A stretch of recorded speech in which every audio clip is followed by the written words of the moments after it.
बिस्मिल्लाहिर्रहमानिर्रहीम, this is Ranil lectures और आज जो हमारा टॉपिक ऑफ डिस्कशन है वो है स्प्लीन, पैंक्रियाज एंड ड्यूडेनम। सबसे पहले हम स्टार्ट करेंगे duodenum which is easiest one. इसके हमारे पास 4 पार्ट्स होते हैं। This is the first part which continues from the stomach, ठीक है, उसके पाइलोरस से। So this is the second part which is descending one. This is the third part which is almost horizontal one. और हमारे पास fourth part होता है, this is the fourth part, you can see here posteriorly. So this is the fourth part. Fourth part का हमारे पास junction बनता है with jejunum. So this is continuation of the jejunum. This is the duodenal-jejunal junction and this is the continuation of the jejunum. After we discuss the duodenum, now we move to the pancreas. Pancreas आप जानते हैं कि हमारे पास endocrine as well as exocrine both functions perform करता है। Okay, इस gland के हमारे पास वेरियस पार्ट्स होते हैं। सो सबसे पहले हम स्टार्ट करेंगे अनसिनेट प्रोसेस से। पोस्टीरियरली हम व्यू कर रहे हैं। This is the uncinate process which is, you can see a hook और U shaped. So this is the uncinate process. Uncinate process will continue as towards the neck, head of the pancreas. Head of the pancreas will move as a neck of the pancreas, and neck of the pancreas will continue towards the body, which is the main part of the pancreas. And after the body, here comes the tail, which is almost becomes the free end of the pancreas. So this was all about the structure of the pancreas. Now pancreas में हमारे पास 3 borders होते हैं, anterior, superior and inferior. जो हमारे पास anterior border है उसको cut किया गया है। एंटीरियर बॉर्डर को जब आप कट करते हैं तो हमारे पास this one is the pancreatic duct, major pancreatic duct, ये आपको नजर आ रही है। मेजर पैंक्रियाटिक डक्ट में बेसिकली क्या होती है, पैंक्रियाटिक सिक्रीशंस होती हैं। So pancreatic duct moves from the spleen towards the duodenum, और you can say from the left side towards the right side. So here this is the major duodenal major papillary duct. With this pancreatic duct, this major pancreatic duct will combine with the bile duct and will open into the major duodenal papilla. So we will focus the major duodenal papilla. You can see here this is the major pancreatic duct और वो हमारे पास open होगी here. This one, this is the major duodenal papilla, which is the portion of the second part of the duodenum, and it is also a junction of the foreduct and the mid duct.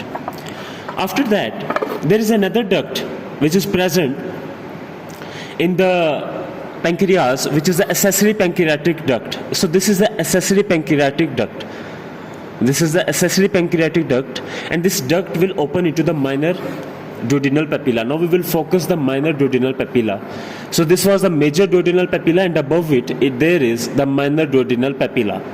So this is the minor duodenal papilla, and this is the, again repeating, this is the accessory pancreatic duct and this is the major pancreatic duct. So this was regarding the pancreas. Now we move to the spleen. Spleen basically has 3 borders. This is the anterior border, which is sharp one. You can see it, this is a sharp one. This is the intermediate border, which also contains the hilum of the spleen. Hilum means the entry and the exit of the spleen. So this is the intermediate border.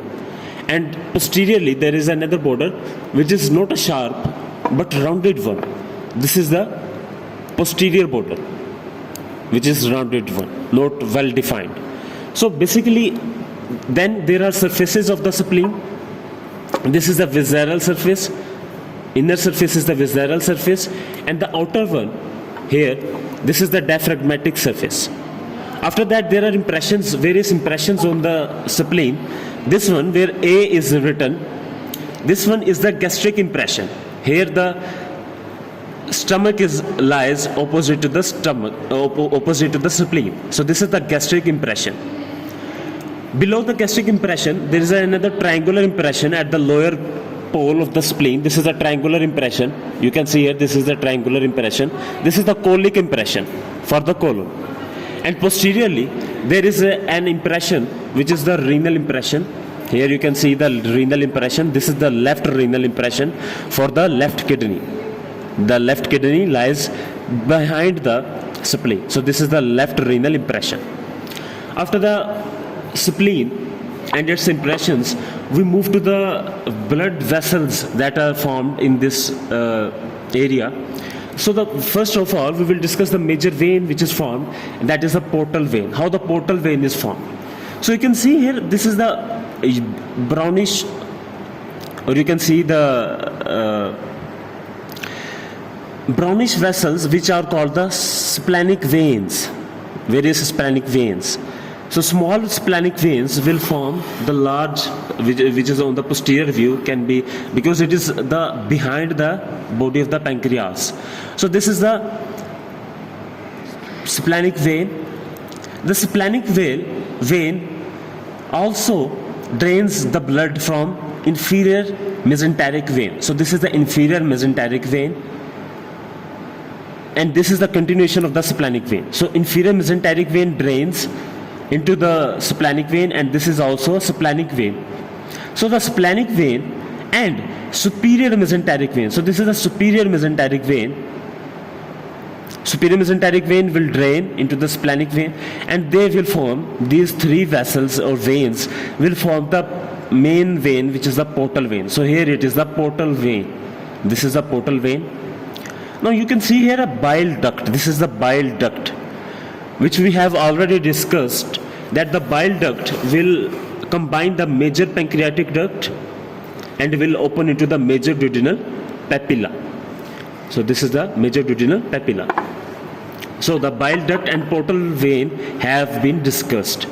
After that, we will move to the arterial supply of this area. So the arterial supply the major trunk that supplies the arterial supply is the celiac trunk.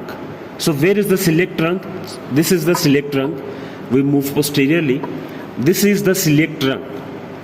This is the celiac trunk. Celiac trunk will give three major branches, three main branches.